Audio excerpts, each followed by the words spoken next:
சிவனும் விஷ்ணுவும் சேர்ந்தெழுந்த ஜோதியே, ஹரிஹரசுதனாய் அவதரித்த எங்கள் ஐயனே, புலிப்பால் வேண்டி பந்தளத்தின் பாலியத்தை கடந்தவன், மகிழ்ச்சியை வதம் செய்து மண்ணில் தர்மம் காத்தவன், எருமேலியில் நடனமாடி இருமுடி தாங்கி வரும் கன்னி ஐயப்பனின் பாவங்கள் தீர்க்கும் கருணை சுவாமியே, பம்பையின் கரையில் மனதை தூய்மை செய்து கரியமலை கடந்து 18 படி மேலேறி சின்முத்திரை கோலத்தில் தவமிருக்கும் தெய்வமே, சாதி மதபேதமின்றி அனைவரையும் அரவணைக்கும் சுவாமியே சரணம் ஐயப்பா எனும் முழக்கத்தின் நாயகனே, சபரிமலை ஆண்டவனே, எங்கள் சர்வலோகநாதனே, உன் திருவடிகள் போற்றி. ஐயப்பனின் பிறப்பு அவதாரம். இயல்பாகவே விரைவில் கோபம் கொள்ளக்கூடிய துர்வாச முனிவர் ஒருமுறை தேவர்களை சபித்தார். அதன் விளைவாக அவர்கள் அனைவரும் நரைத்து சுருக்கமடைந்து போனார்கள். உருக்குலைந்த தேவர்கள் மிகுந்த துக்கமடைந்து தாங்கள் இழந்த பொலிவை மீண்டும் பெற விரும்பினார்கள். அதற்கான ஒரே தீர்வு அமுதத்தை அருந்துவதுதான்.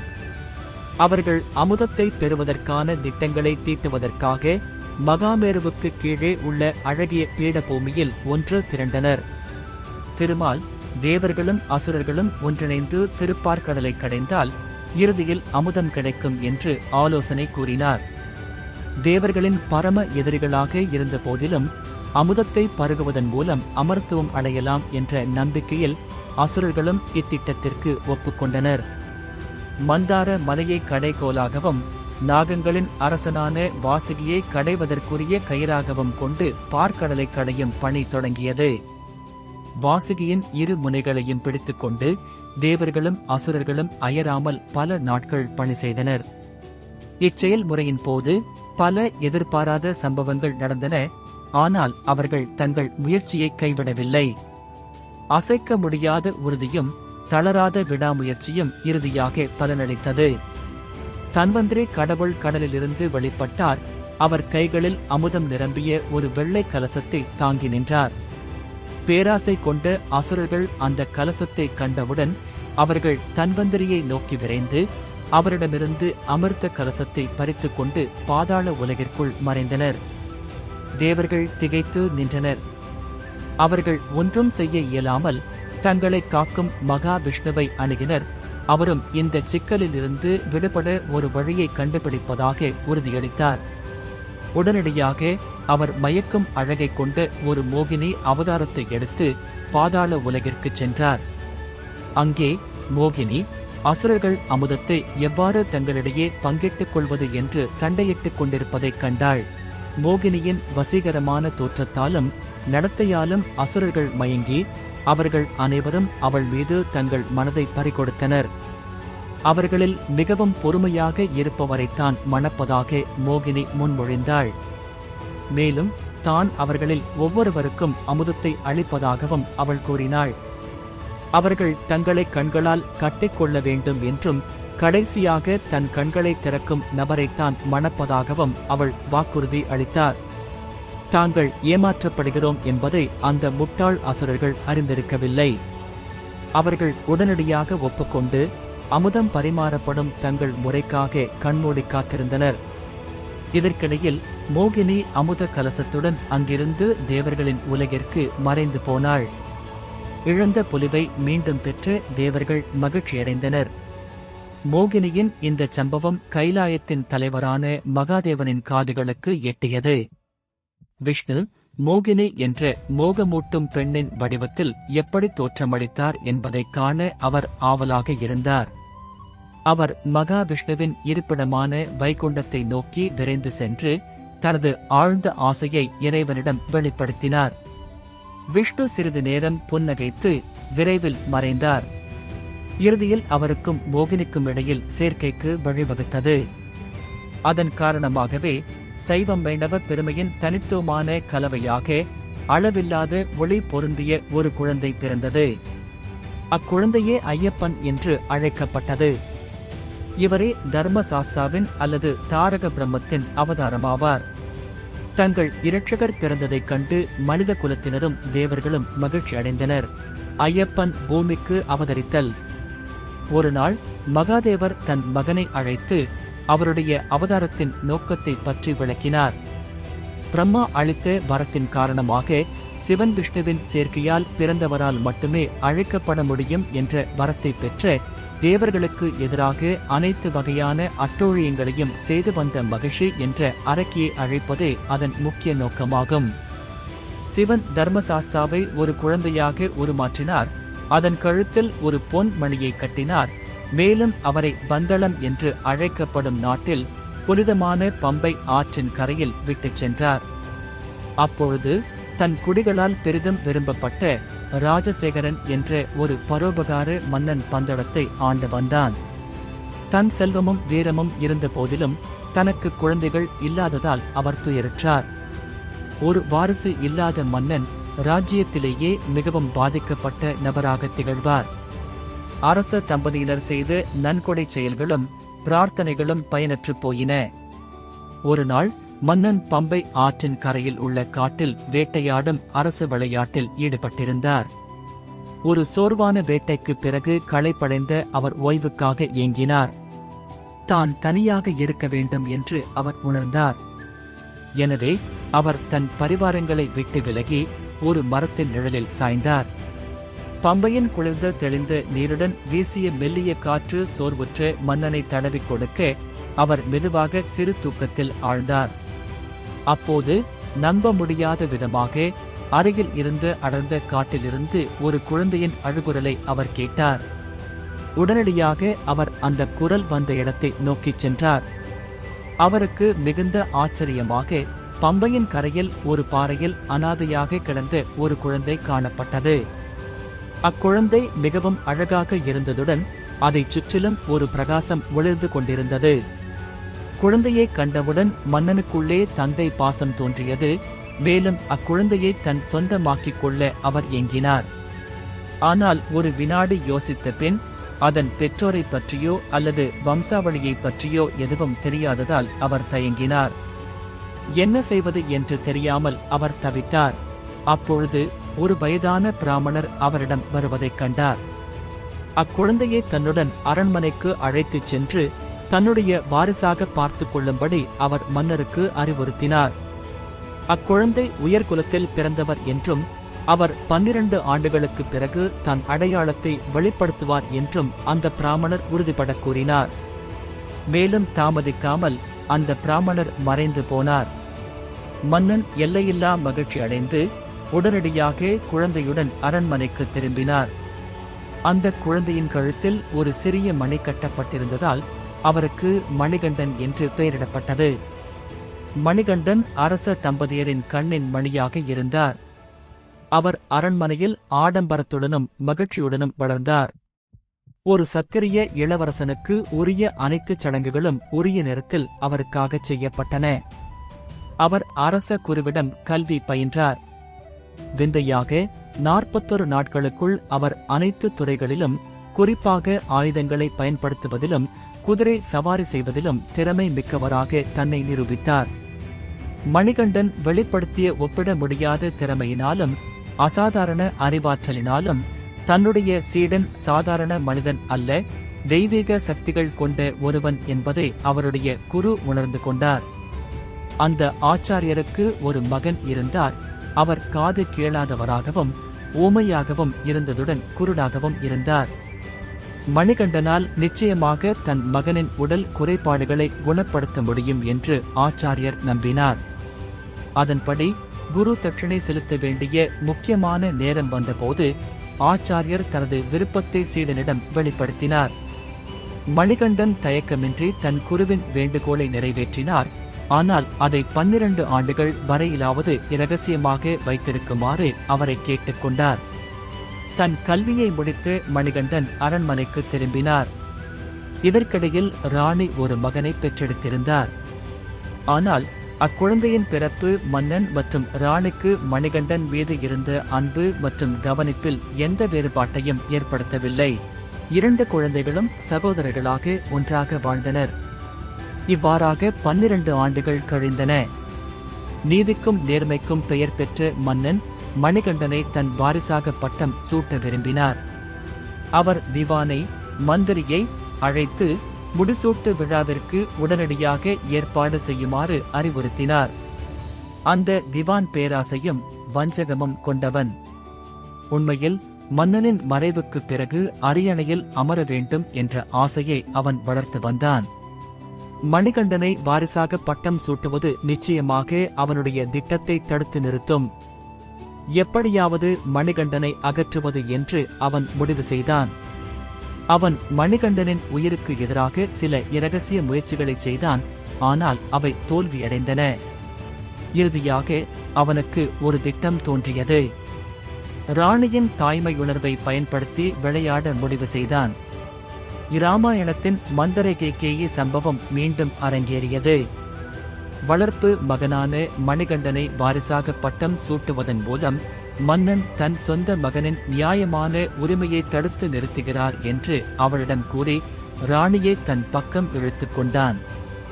மன்னன் செய்ய முயல்வது அவளுக்கும் அவள் மகனுக்கும் அப்பட்டமான அநீதி என்று ராணியை நம்ப வைக்க அவன் முடிந்தது.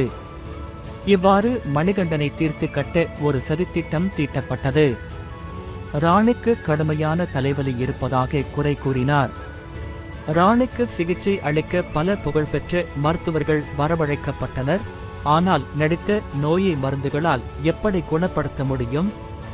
இதற்கிடையில் துஷ்ட திவானால் இலஞ்சம் கொடுக்கப்பட்டு ஒரு மருத்துவர் அரண்மனைக்கு வந்தார். அவர் கூற்றுப்படி ராணியின் தலைவலி புலிப்பால் கொண்டு குணப்படுத்த முடியும். புலிப்பாலை மனித முயற்சியால் பெற முடியாது என்பதால் மன்னன் ஆழ்ந்த துயரத்தில் மூழ்கினார். திவானின் தீய சதியை அறிந்திருந்த மணிகண்டன் மன்னனை தேற்றினார். புலிப்பால் கொண்டு வரத்தான் தயாராக இருப்பதாக அவர் முன்வந்தார். ஆபத்தான அந்த சவாலின் அபாயங்களை நன்கு அறிந்திருந்த மன்னன் உயிரை பணயம் வைக்கும் இந்த கடுமையான முயற்சியிலிருந்து மணிகண்டனை தடுக்க தன்னால் முடிந்தவரை முயற்சித்தார். ஆனால் மணிகண்டன் பின்வாங்கவில்லை.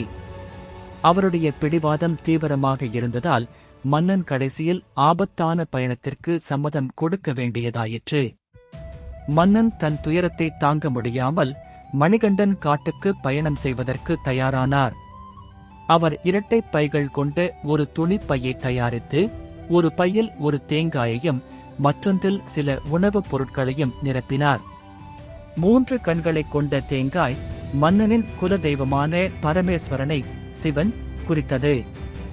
மன்னன் அந்த மூட்டையை மணிகண்டனின் தலையில் வைத்து தேங்காய் உள்ள பையை முன்னும் மற்றொன்றை பின்னும் இருக்குமாறு வைத்து அவர் வெற்றிகரமாக திரும்பி வர வாழ்த்தினார். மேலும் அவருக்கு வில்லும் அம்புகளும் கொடுக்கப்பட்டன. மணிகண்டன் மிகுந்த மரியாதையுடன் தன் தந்தையின் கால்களை தொட்டு வணங்கி தனியாக காட்டிற்கு புறப்பட்டார். தன் தலையில் மூட்டையுடன் அந்த சிறுவன் கண்ணுக்கு எட்டும் தூரம் வரை செல்லும் வரை மன்னன் பார்த்து கொண்டே நின்று மிகுந்த கவலையுடன் பெருமூச்சு விட்டார். மணிகண்டன் விரைவில் காட்டுக்குள் நுழைந்தார். அங்கே மகாதேவரின் தளபதிகளான பாபரர், கடசப்தர், வீரபத்திரர், கோபநேத்திரர், கூபகர்ணர் மற்றும் கண்டகர்ணர் ஆகியோர் அவரை வரவேற்றனர். பிறகு அந்த பரிவாரம் சில முனிவர்கள் வாழ்ந்த பம்பை நதிக்குச் சென்றது. அவர்கள் வந்து மணிகண்டனிடம் பிரார்த்தனை செய்தனர். மணிகண்டனும் அவர்களுக்கு ஆசிகளை பொழிந்தார். நீண்ட தவம் செய்ததன் மூலம் மாய சக்திகளை பெற்ற அந்த முனிவர்கள் அருகில் உள்ள ஒரு குன்றின் மீது விரைவில் ஒரு தங்க கோயிலை கட்டி உள்ளே தங்க அரியணையை ஸ்தாபித்தனர். மணிகண்டனும் அவருடைய பரிவாரங்களும் அந்த முனிவர்களுடன் அங்கே பல நாட்கள் தங்கினர். சபரி குன்றுக்கு கிழக்கே 16 கிலோமீட்டர் தொலைவில் அமைந்துள்ள இந்த குன்று இப்போது பொன்னம்பலமேடு தங்கக் கோயிலின் குன்று என்று அழைக்கப்படுகிறது. பொன்னம்பலமேட்டில் தங்கியிருந்த காலத்தில் ஸ்ரீபூதநாதர் ஐயப்பன் வடிவில் பூமியில் இறங்கிய தன் நோக்கத்தை நிறைவேற்றினார். மகிஷி வதம். அந்த நேரத்தில் பயங்கரமான அரக்கியான எருமை முகம் கொண்ட மகிஷி என்பவள் பிரம்மாவை பூஜித்தாள். பிரம்மா அவளுக்கு போதிய மிருக பலத்தையும் நீண்ட ஆயுளையும் வழங்கினார்.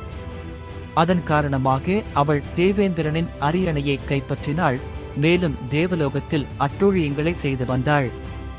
இதனால் துன்புறுத்தப்பட்ட தேவர்கள் மகாவிஷ்ணுவின் உதவியை நாடினர். ஒரு எருமை உருவாக்கப்பட்டு மகிழ்ச்சியை மயக்கி அவளுடன் பூமிக்கு செல்லும்படி பணிக்கப்பட்டது. புதிதாக உருவாக்கப்பட்ட அந்த எருமை சுந்தர மகிஷன் என்று அழைக்கப்பட்டது. அவன் தேவலோகம் சென்று மகிஷி முன் தோன்றினான். அந்த ஆண் துணையை பார்த்தவுடன் அவளுக்குள்ளே இச்சை உணர்வு ஏற்பட்டது.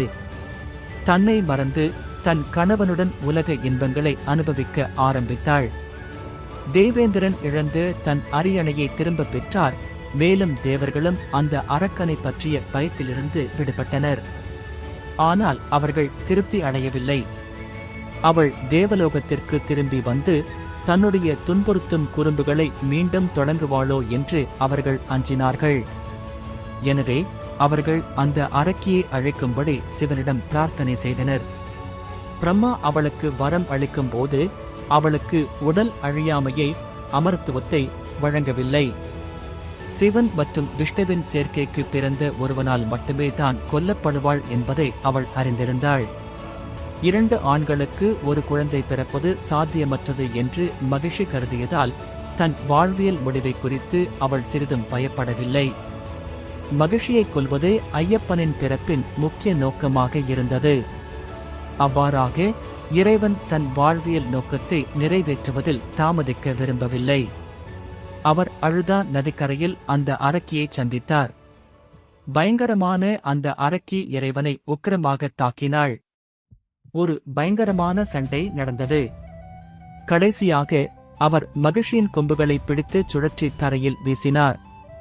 கீழே விழுந்து அவளுடைய உடலின் மீது இறைவன் ஆனந்தத்துடன் நடனம் ஆடினார்.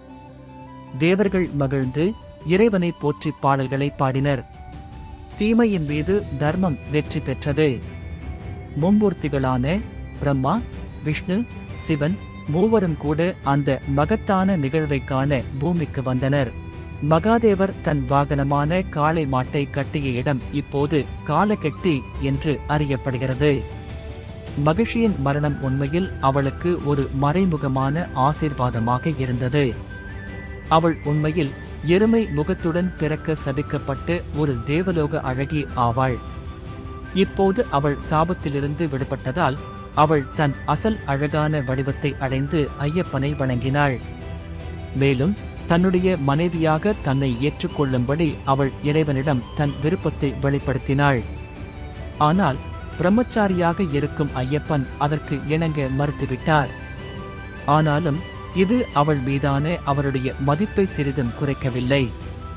அவளுக்கு தாய் தெய்வத்தின் நிலை வழங்கப்பட்டது. ஐயப்பன் கோயிலுக்கு இடப்பக்கத்தில் உள்ள சன்னதியில் மாளிகை புறத்தமா, கோபுரத்தில் உள்ள தாய் தெய்வம் என்ற பெயரில் வழிபடப்படுபவள் இந்த மகிஷியே ஆவாள். ஐயப்பன் மற்றும் மகிஷி இடையேயான சண்டையின் போது அங்கிருந்த பிரம்மா அந்த அரக்கியின் உடல் எச்சங்கள் மலை போல பெருகி சூரியன் மற்றும் சந்திரனின் பாதையை தடை செய்துவிடக் கூடாது என்பதற்காக அதை ஒரு கல் குவியலால் மூடப்பட வேண்டும் என்று விரும்பினார். ஐயப்பன் பந்தளத்திற்கு திரும்புதலும் சபரிமலை ஸ்தாபிதமும். அதன் பிறகு சிவபெருமான் தன்னுடைய வருகையை ஆவலுடன் எதிர்பார்த்து காத்திருக்கும் ராஜசேகர மன்னனை சமாதானப்படுத்துவதற்காக மணிகண்டனை பந்தளத்திற்கு திரும்பிச் செல்லும்படி அறிவுறுத்தினார்.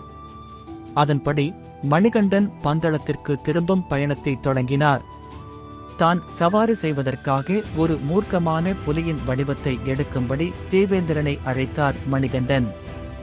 மோகமூட்டும் பல தேவலோக பெண்கள் அனைவரும் பெண் புலிகளாகவும் தேவர்கள் அவற்றின் குட்டிகளாகவும் மாறுவேடமிட்டு அவருடன் வந்தனர். பயபக்தியூட்டும் புலியின் மீது கம்பீரமாக அமர்ந்து மணிகண்டன் தலைமை தாங்கி வந்த பெண் புலிகள் மற்றும் அவற்றின் குட்டிகளின் ஊர்வலத்தை கண்ட பந்தள மக்கள் மிகவும் அஞ்சினர். அவர்கள் சிதறியோடி மரங்களின் உச்சியில் தஞ்சம் புகுந்தனர். முதலில் மன்னன் பெரிதும் குழப்பமடைந்தார். ஆனால் மணிகண்டன் அசாதாரணமான எதுவும் நடக்காதது போல அமைதியாகவும் நிதானமாகவும் இருந்தார். அவர் புலியிலிருந்து இறங்கி ராணியின் தலைவலியை குணப்படுத்த போதுமான பால் கொடுப்பதற்காக போதுமான பெண் புலிகள் கொண்டு வரப்பட்டுள்ளன என்று மன்னனிடம் தெரிவித்தார். இப்போதுதான் தன் வளர்ப்பு மகன் சாதாரண மனிதன் அல்ல, இறைவனின் அவதாரம் என்பதை மன்னன் உணர்ந்தார். அவருடைய மகிழ்ச்சிக்கு எல்லையே இல்லை. அவர் கைகளை கூப்பி வணங்கியபடி ஆனந்த மிகுதியுடன் இறைவனை போற்றத் தொடங்கினார். இதற்கிடையில் அனைவருக்கும் சங்கடத்தை ஏற்படுத்தும் விதமாக பெண் புலிகளின் கூட்டமும் அவற்றின் குட்டிகளும் அந்த புலியுடன் மறைந்து போயின. மன்னனின் அளவற்ற பக்தியால் மகிழ்ந்த மணிகண்டன் அவரை அன்புடன் அழைத்து எந்த வரத்தை கேட்க வேண்டும் என்று கேட்டார். மேலும் தான் அவருடைய மகனாக வளர்க்கப்பட்டதால் மன்னனின் எந்தவொரு விருப்பத்தையும் நிறைவேற்றுவது தன் கடமை என்றும் அவர் கூறினார். மன்னன் தனக்காக எதையும் விரும்பவில்லை, மாறாக இறைவன் தன் ராஜ்யத்தில் என்றென்றும் வசித்து தன் குடிகள் உட்பட அனைத்து மக்களுக்கும் தனது ஆசிகளை பொழிய வேண்டும் என்று வேண்டினார். பூதநாதராகிய இறைவன் உடனடியாக ஒப்புக்கொண்டார். பம்பை நதியின் வடகிழக்கு திசையில் உள்ள நீலிமலையில் தனக்காக ஒரு கோயில் கட்டப்பட வேண்டும் என்று அவர் மன்னனிடம் கூறினார். சபரி என்ற துறவி தவமிருந்து இறைவனால் முக்தி அடைந்த குன்று இதுதான். எனவேதான் அது சபரிமலை என்று அறியப்படலாயிற்று. அதன் பிறகு இறைவன் ஒரு அம்பை எய்தார். மேலும் அந்த அம்பு சென்ற பாதையை பின்தொடர மன்னனுக்கு தெய்வீக கண்களைக் கொண்டு ஆசீர்வதித்தார். அம்பு தரையில் விழுந்த சரியான இடத்தில் கோயில் கட்டப்பட வேண்டும் என்றும் அந்த கோயில் கிழக்கு நோக்கி இருக்க வேண்டும் என்றும் அவருடைய புனிதமான சன்னதியை அடைவதற்கு முன்பு ஏறிச் செல்ல 18 படிகள் இருக்க வேண்டும் என்றும் அறிவுறுத்தப்பட்டது. அவருடைய பக்தர்களுக்கு பலிபீடத்தில் அவரை வழிபட வருவதற்கு முன் கடைபிடிக்க வேண்டிய விரதங்கள், கடுமையான அனுஷ்டானங்கள் குறித்தும் அறிவுறுத்தல்கள் கொடுக்கப்பட்டன. பரிந்துரைக்கப்பட்ட விரதங்களை கடைபிடிக்காமல் மேற்கொள்ளும் யாத்திரை பயனளிக்காது. இவ்வாறு கூறிவிட்டு இறைவன் மறைந்துவிட்டார். கோவில் கட்டுமானம். இறைவன் மறைந்து போனதால் மன்னன் மிகுந்த துயரத்தில் ஆழ்ந்தார். அப்போது அகத்திய முனிவர் அவர் முன் தோன்றி அவரை தேற்றினார். தர்மசாஸ்தாவிற்கு ஒரு கோவில் கட்டும் தன் கடமை முன்னால் இருப்பதை அவர் மன்னனுக்கு நினைவூட்டினார். மன்னனும் பூசாரிகள், அமைச்சர்கள், வீரர்கள், கட்டிடக் கலைஞர்கள் மற்றும் கட்டுமான பணியாளர்கள் அடங்கிய தன் பரிவாரத்துடன் நீலிமலையை நோக்கி புறப்பட்டார். வழியில் எருமேலியில் தர்மசாஸ்தாவுக்கும் ஐயப்பனின் நம்பிக்கைக்குரிய முஸ்லிம் தளபதியான பாபருக்கும் கோவில்கள் கட்டப்பட்டன. தேவையான பூஜைகளையும் மற்ற சடங்குகளையும் செய்த பிறகு அந்த குழுவினர் தங்கள் பயணத்தை தொடர்ந்தனர். அழுதை, அழசா ஆற்றை கடந்து அழுதை மற்றும் கரியமலை குன்றுகளை கடந்து அவர்கள் இரவில் புனிதமான பம்பை ஆற்றின் கரையை அடைந்தனர். மன்னனும் அவருடைய பரிவாரங்களும் மிகவும் சோர்வடைந்திருந்தனர். நீராடி புத்துணர்ச்சி பெற்ற பிறகு அவர்கள் விரைவில் ஆழ்ந்த உறக்கத்தில் ஆழ்ந்தனர். ஆனால் பல்வேறு எண்ணங்களில் மூழ்கியிருந்த மன்னன் விழித்திருந்தார். அப்போது அவருக்கு ஆச்சரியமாக நன்கு கட்டப்பட்டு உடலமைப்புடன் ஒரு நபர் தன் முன் நிற்பதைக் கண்டார். அந்நபர் தன்னை ஐயப்பனின் நம்பிக்கைக்குரிய நண்பரான வாபர் என்று மன்னனுக்கு அறிமுகப்படுத்தினார். பின்னர் பொன்னம்பலமேட்டில் வீற்றிருக்கும் இறைவனிடம் மன்னனை அழைத்துச் செல்லுமாறு இறைவன் தன்னை அழைத்ததாக அவர் கூறினார். சிறிது நேரத்திலேயே அவர்கள் இருவரும் மன்னர்களுக்கெல்லாம் மன்னன் தங்க சிம்மாசனத்தில் அமர்ந்திருந்த பொன்னம்பலமேட்டின் தங்க கோவிலில் இருந்தனர். இறைவனிடமிருந்து வெளிப்பட்ட பிரகாசம் மன்னனின் கண்களை கூசச் செய்தது. மகிழ்ச்சியில் மூழ்கிய மன்னன் ஐயப்ப சுவாமி முன் சாஷ்டாங்கமாக விழுந்து வணங்கி கைகளை கூப்பியவாறு உயர்ந்த வார்த்தைகளால் அவரை புகழ்ந்தார். பூதநாதர் மிகவும் மகிழ்ந்து மன்னனை அன்புடன் அணைத்துக் கொண்டார். பிறகு சபரிமலையில் உள்ள அவருடைய சிலை எப்படி இருக்க வேண்டும் என்று மன்னனுக்கு விளக்கினார். இறைவனின் கூற்றுப்படி அது முழங்காலை சுற்றி கட்டுடன் பட்டபந்தம் அமர்ந்த நிலையிலும் பக்தர்கள் அளிக்கும் அடையாளமான சின்முத்திரையுடனும் இருக்க வேண்டும். அதன் பிறகு பின்னர் ஒரு சந்தர்ப்பத்தில் தனக்கு பயன்படும் என்று கூறி மன்னனுக்கு ஒரு சக்தி வாய்ந்த வாளை பரிசாக அளித்தார். மேலும் மன்னன் அவருடைய எல்லையற்ற அருளால் ஆசீர்வதிக்கப்பட்டார். மற்றவர்கள் ஆழ்ந்த உறக்கத்திலிருந்து எழுவதற்கு முன்பு மன்னன் மீண்டும் பம்பை ஆற்றங்கரையில் கொண்டு வந்து சேர்க்கப்பட்டார். இந்த அதிசய நிகழ்வு யாருக்கும் தெரியாது. மன்னன் தாரக பிரம்ம மூர்த்தியை ஆழ்ந்த தியானத்தில் ஈடுபட்டார். ராஜசேகர மன்னனுக்கு அளிக்கப்பட்ட இந்த அபரிமிதமான அருளை அறிந்த தேவேந்திரன் தான் தேவர்களின் அரசன் என்ற தன்னுடைய நிலையை இழந்து விடுவோமோ என்று அஞ்சினார். எனவே மன்னனின் உயிரை பறிக்க முடிவு செய்தார். அடுத்த நாள் மன்னன் கோவில் கட்டுவதற்கான பொருட்களை சேகரித்துக் கொண்டிருந்த போது தேவேந்திரன் வேட்டைக்காரன் வேடத்தில் அவர் முன் தோன்றினார். அந்த வேட்டைக்காரன் மன்னன் தன் எல்லைக்குள் அத்துமீறி நுழைந்து விட்டதாக குற்றம் சாட்டி கடுமையான வார்த்தைகளால் அவரை கடிந்து கொண்டான். இயல்பாகவே சாந்தமான மனப்பான்மை கொண்டவராக இருந்தாலும் நாகரிகமற்ற அந்த வேட்டைக்காரனின் தரக்குறைவான நடத்தை மன்னனுக்கு கோபத்தை ஏற்படுத்தியது. இருவருக்கும் இடையே சண்டை மூண்டது. மன்னன் கூர்மையான அம்புகளை தன் எதிராளியை நோக்கி எய்தார். ஆனால் வேட்டைக்காரனான இந்திரன் தன் சக்தி வாய்ந்த ஆயுதமான வஜ்ரத்தை பயன்படுத்தி அவற்றை எளிதில் தடுத்தார். தர்மசாஸ்தா தனக்கு அளித்து அசாதாரண வாளை பயன்படுத்த வேண்டிய நேரம் வந்துவிட்டது என்பதை மன்னன் உணர்ந்தார்.